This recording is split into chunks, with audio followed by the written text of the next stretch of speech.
Jam këtu me Selvete Abdullaun, e cila është psikologe dhe që enkas ka ardhur për emisionin Ftesë në studio nga Gjilani për të biseduar për temën, një temë që është delikate në fakt, për temën e adoleshentëve, por që do të fokusohemi tek shantazhet që bëjnë adoleshentët me bashkëmoshatarët e tyre, qoftë në një marrëdhënie intime, por qoftë edhe në marrëdhënie shoqërore. Këtë temë do ta flasim pak më gjerë me Selveten.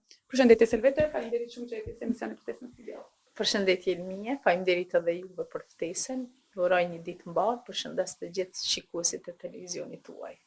Faleminderit që nuk më ktheve dhe erdhe sërish që ta diskutojmë këtë temë, sigurisht që është një temë mjaft delikate. Si e sheh ti këtë moshën e adoleshencës, sepse e dim që është një moshë shumë delikate që duhet të kemi kujdes të gjithë si shoqëri.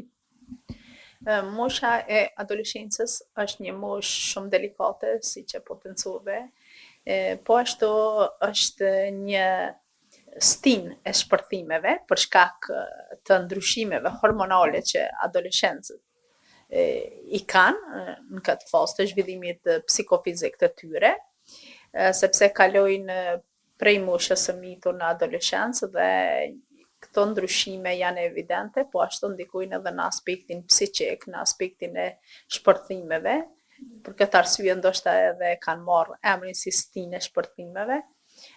Janë më konfliktuoz, prindërit nuk i dëgjojnë në këtë fazë të zhvillimit të tyre shokët dhe shoqet janë prind për ta, ata i marrin këshillat prej shokëve dhe shoqeve dhe shumë pak prej prindërve. Kështu që është një situatë jo shumë e kënaqshme në shumicën e rasteve, sepse lidhen me disa aspekte të tjera, të cilat krahas ndryshimit të tyre fizik, psiqik dhe emocional, ata kërkojnë edhe ndryshime shumë të shpejta në jetën e tyre, gjë që është e pamundur. Kështu që shpesh bie ndesh me ligjin, me realitetin, me shoqërinë dhe janë po ashtu më konfliktuos kuptohet.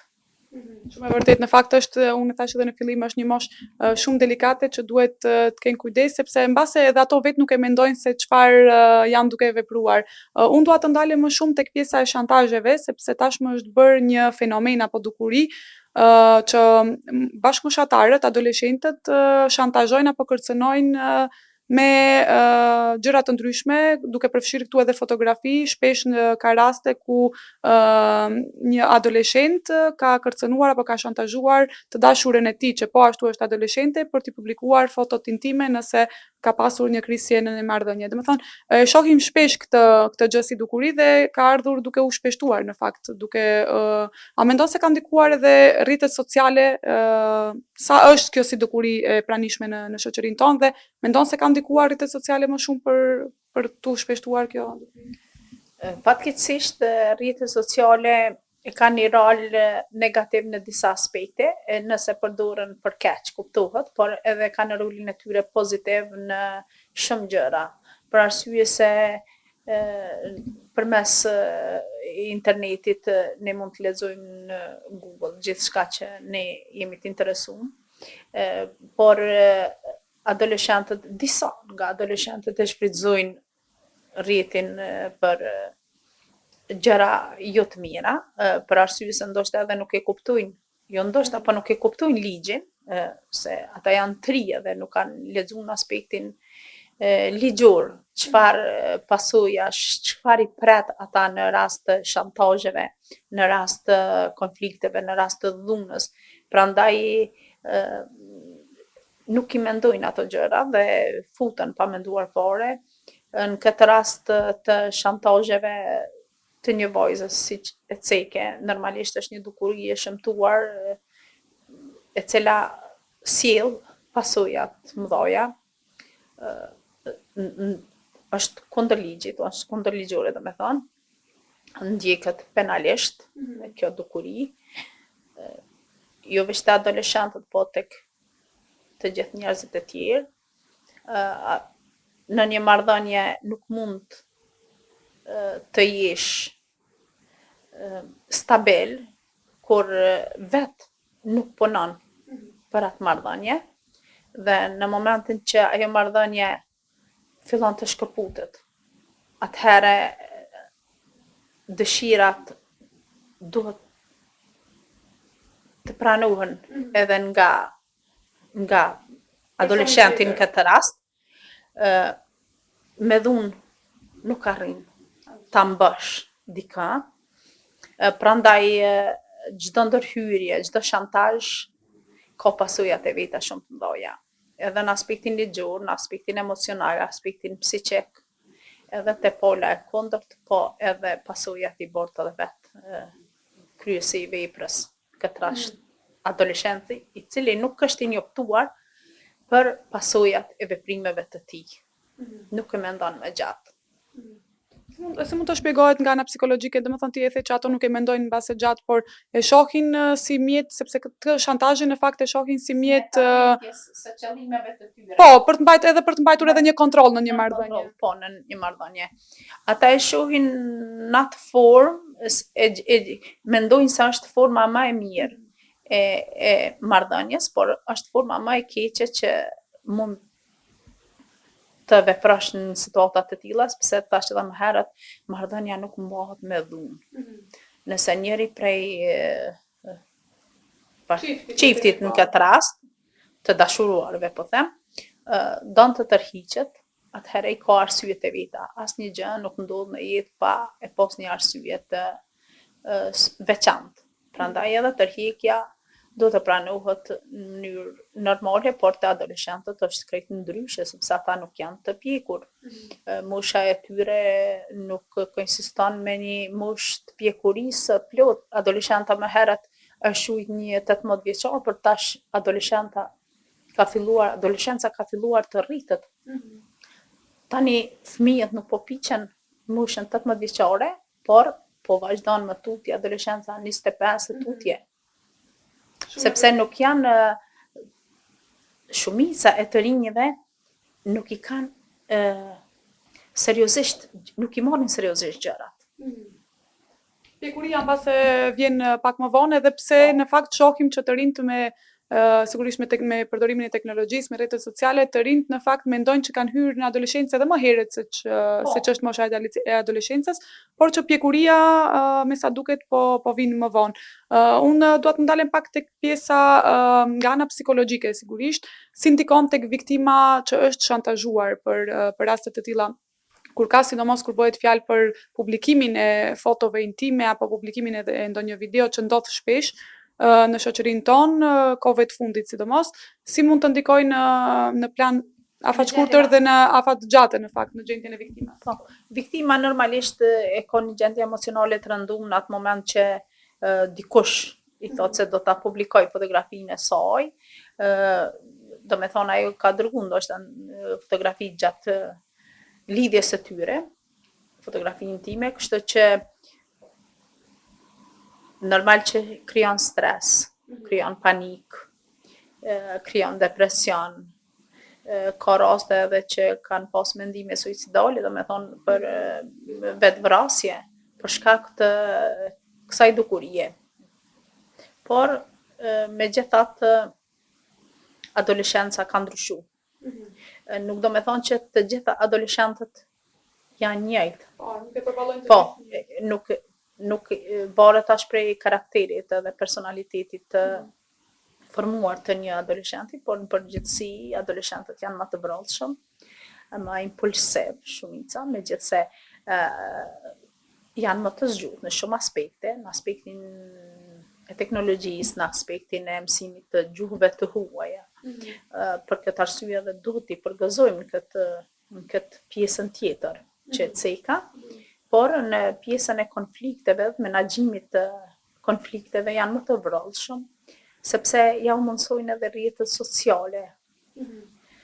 Ja mundsojnë me komuniku edhe me zgjatë problemin, me bën një zinxhir të problematikës të cilën e kanë pas më herët. Ndoshta një sharje e vogël apo diçka shumë e vogël, fillojnë mandej në rrjetet sociale, vazhdojnë ta mandej në rrugë, bëhen grupacione të ndryshme dhe vjen deri te dhuna Që mes ka adoleshentëve. pasur në fakt edhe raste tragjike ku ka pasur edhe vrasje.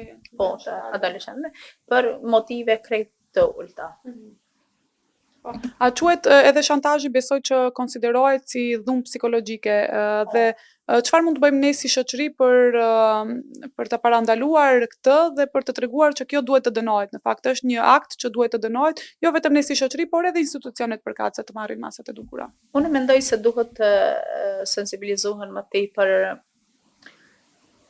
jo vetëm adoleshentët, por të gjithë njerëzit e tjerë, sidomos të rinjët, të miturit dhe adoleshentët, në këtë rast përmes emisioneve të ndryshme televizive. Kisha pas dëshirë të organizohen edhe në shkolla trajnime të ndryshme, po ashtu edhe trajnime në aspektin ligjor. T'ju tregu të rinjeve se çfarë pasojash bartin nëse bien ndesh me ligjin. Emisione sa ma shumë sensibilizuese për të rinjët, për ligjin, për pasojat. Adoleshentët duhet të kenë pak frikë. Duhet që ekzistojnë ligji, duhet të dinë për veprat e tyre që ka një dënim, që ata mund të dënohen. Prandaj kisha pas dëshirë në fakt të futet edhe edukata seksuale në shkolla. Është shumë e rëndësishme që adoleshentët të kenë këtë lëndë, sidomos cikli i mesëm, fillor i mesëm, ku ata të njihen me pjesët e trupit tyne, të njihen me aspektet tjera, ka qenë shumë e nevojshme kjo pjesë. Megjithëse ata mund të lexojnë edhe në rrjetet sociale, po edukimi seksual, ndryshe është në shkolla. po, në shkolla si obligim, ndryshe është leximi privat që e bëjnë në rrjetet sociale. Po, sigurisht. Unë dua të pyes pak edhe se çfarë duhet bëjnë ose si duhet të reagojnë edhe për shembull një vajzë ose një djalë që është shantazhohet në këtë mënyrë është shantazhuar për publikimin e fotove intime, por edhe për mbase edhe për gjëra të tjera, sepse shpesh ne shohim edhe raste të bullizmit, dy moshatar, bashkëmoshatar, kanë bullizuar një bashkëmoshatar tjetër, e kanë incizuar dhe më pas kanë thënë që ne do t'ja publikojmë në rrjetet sociale dhe e dim që rrjetet sociale janë shumë të shpejta dhe mundet shumë shpejt të bëhet virale në fakt një video dhe kjo sigurisht mund të ndikojë tek gjendja psikologjike sepse bullizmi shtohet edhe më shumë në momentin që diçka publikohet në rrjetet sociale. Çfarë duhet bëjë një djalë ose një vajzë që shantazhohet në këtë mënyrë? Duhet të njoftoj fillimisht prindërit e tij. Mandej duhet ta njoftoj shkollën, cilën mëson. Me siguri se shokët i takojnë asaj shkolle. Nëse është jashtë shkolle, duhet t'i njoftoj prindërit e tij. Mandej prindërit e tij duhet të marrin masa. Nëse është në shkollë, ta njoftojnë shkollën, por nëse nuk është pjesë e shkollës, është jashtë shkollës, atëherë duhet të ndërmarrin masa tjera. Duhet të diskutojnë me prindërit e palës tjetër, edhe duhet të zgjidhet problemi. Për ndryshe, bullizimi edhe është një akt i shëmtuar, ku është i shpesht dhe personi që bullizohet, mandej ka vështirësi edhe në socializim, edhe në shkollim, edhe shqetësimet e tij lënë gjurmë edhe në të ardhmen. Lënë gjurmë edhe ngecje, po ashtu, njëkohësisht. Me vërtet. Përveç që lën gjurmë edhe në të ardhmen e tij, edhe në ngecjes, shpesh rastet të bullizmit kanë përfunduar në raste tragjike. Ne kishim vitin që kaloi, në fund të vitit që kaloi në fakt, kishim rastin në Shqipëri, ku u vra një 14 vjeçar, duke qenë se janë bullizuar ndërmjet veti ose ka qenë kjo dhuna në rrjetet sociale, por ka edhe raste të tjera të shumta ku një fëmijë që është bullizuar, më pas ka marrë guximin edhe për ta dhunuar ose në rastet edhe më të rënda, le të themi, edhe për ta vrarë një bashkëmoshatar.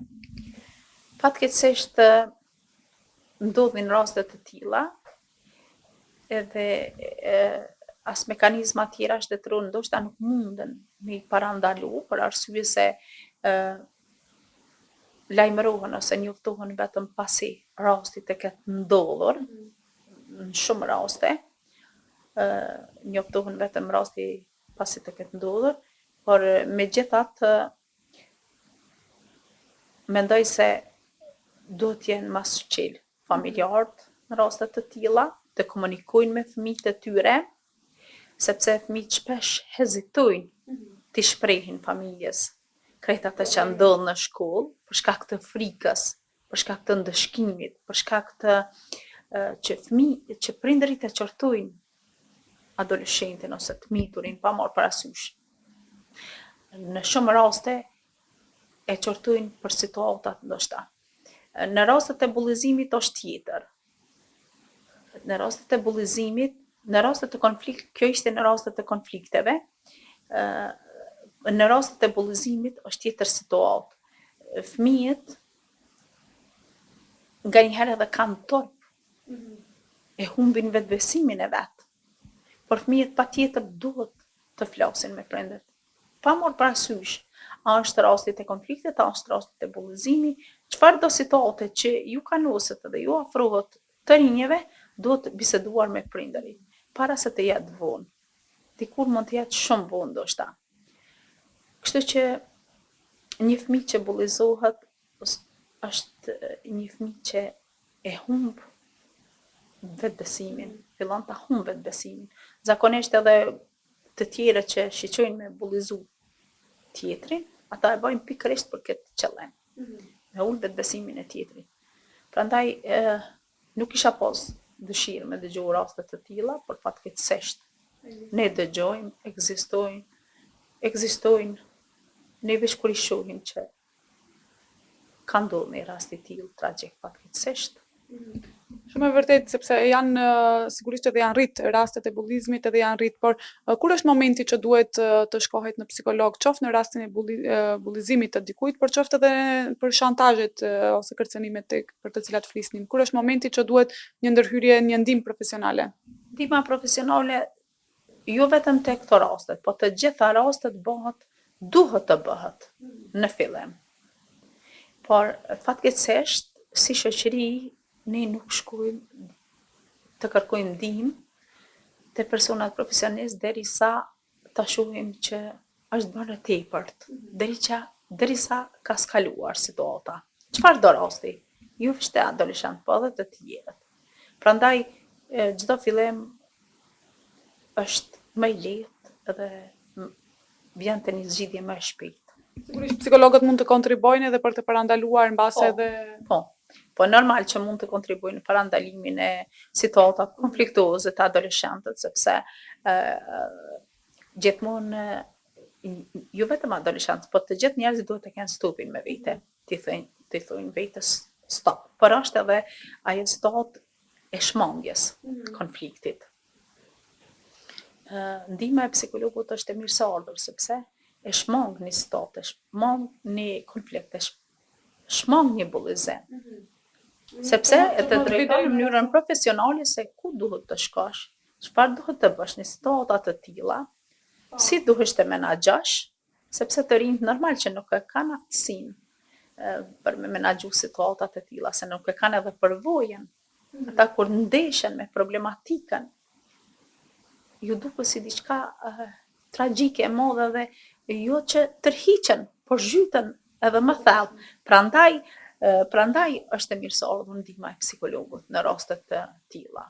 Po, besoj që edhe biseda me psikologun do të rrisë edhe vetbesimin tek këto fëmijë. E shton vullnetin për mësim, për shkollim, për arritje në karrierë, për një punë, për ecje përpara në shumë aspekte të shkencës, të kulturës, për një mirëqenie më të mirë, për një raport më të mirë familjar, një raport më të mirë me shokë, me shoqet, në përgjithësi me rrethin social.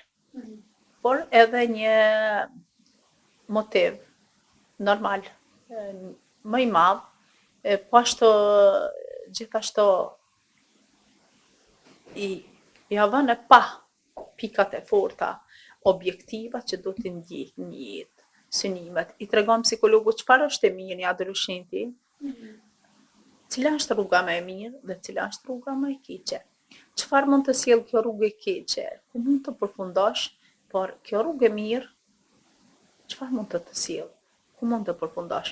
Dhe ti mund të bësh zgjedhjen tënde. Cilën mund ta zgjedhësh? Këtë rrugë apo atë rrugë? Dhe të rinjët janë shumë të zgjuar. I kopin shumë shpejt gjërat. Edhe shumë shpejt përmirësohen nëse e kërkojnë ndihmën e psikologët. Unë e shoh se shumë shpejt i morrin gjërat. Ka filluar të normalizohet shkuarja në psikolog nga adoleshentët? Mesatarisht.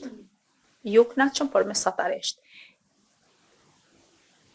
Adoleshentët nuk i dëgjojnë prindërit, por i dëgjojnë psikologët. Nuk është që si dëgjojnë. I mbojnë mend shumë mirë gjërat që ja thua. Prindi mund t'i thotë në rolin e prindërit, por ai e ka për ditë shpe prindin. Si rutini, duket të njëjtat fjalë. Mu shpesh më thonë, po këto fjalë mi ka thonë e prindi. Edhe prindi jam i thot, po prindin se dëgjoj. Po tash prindit ka pru te on. Prindi ka pas besim më të pru te on. Atëherë duhet të më dëgjosh ti mu. Edhe bindi. Me gjitha forcat, me gjitha mundësitë e mia, e bindi në aspektin profesional që me mbajt seanca edhe jo se detyroj, po e bindi që është për të mirën e tij. Se adoleshenti mendon se i din ato sene. Unë i tham, po ti i din, shumë mirë i din, por ti duhesh t'i forcash. Kur them unë e ty, ti fillon ta forcash bindjen tënde. Prandaj adoleshentët i kapin gjërat, por veç duhet nxitje për me sill adoleshentin, për me e parandalu, për me përmirësu, edhe për me vazhdu tutje. Edhe në momentin që e shoh, i them ti duhet vish te unë derisa ti të fluturosh vetë. Në momentin që ti fluturon vetë, atëherë unë t'la lirë dhe jam pa. Ke pasur raste të shantazheve tek adoleshentët, të bullizmit tek adoleshentët, nëse po, si ke menaxhuar ose si ke trajtuar? Kam pas një rast bullizmit, mund të them, kështu. Në fillim të bullizmit, por kam arrit me menaxhu, i kam dhënë këshillat e duhura, edhe kështu që nuk ka vazhdu më tutje. Ka fillu dhe është parandalu, po. Tërheqje taktike me klientin, po, ka funksionuar. Gjithmonë duhet në bost rastit, se asnjë rast nuk është i njëjtë. Edhe në bost rastit duhet me gjetë teknikat dhe metodat më të përshtatshme, që i përshtaten situatës tënde për me nxjerr personin ose adoleshentin në këtë rast prej krize ose prej një problemit i cili mundet me u bë më i madh në të ardhmen. Me vërtet. Duke qenë se jemi nga fundi, cila do të ishte një këshill që do t'ju jepi adoleshentëve të cilët ndihen mbase të bllokuar në një marrëdhënie për shkak të frikës, së shantazheve dhe kërcënimeve? Kjo është një pyetje interesante, por edhe e vështirë për të dhënë një mesazh si dohet ndoshta. Unë kisha thonë të flasin, nëse ndihen në statë të tillë, urgjentisht të flasin, mos të hezitojnë me familjarët, me prindërit e tyre. Ajo është komunikimi i parë që duhet të bëjnë. Nëse flasin me prindërit, atëherë zgjidhja vjen. Nëse nuk flasin me prindërit, situata vjen vetëm duke u keqsu dhe po do të mbesin të bllokuar dhe zgjidhja nuk dihet se si përfundon. Nëse flasin me prindërit, atëherë prindërit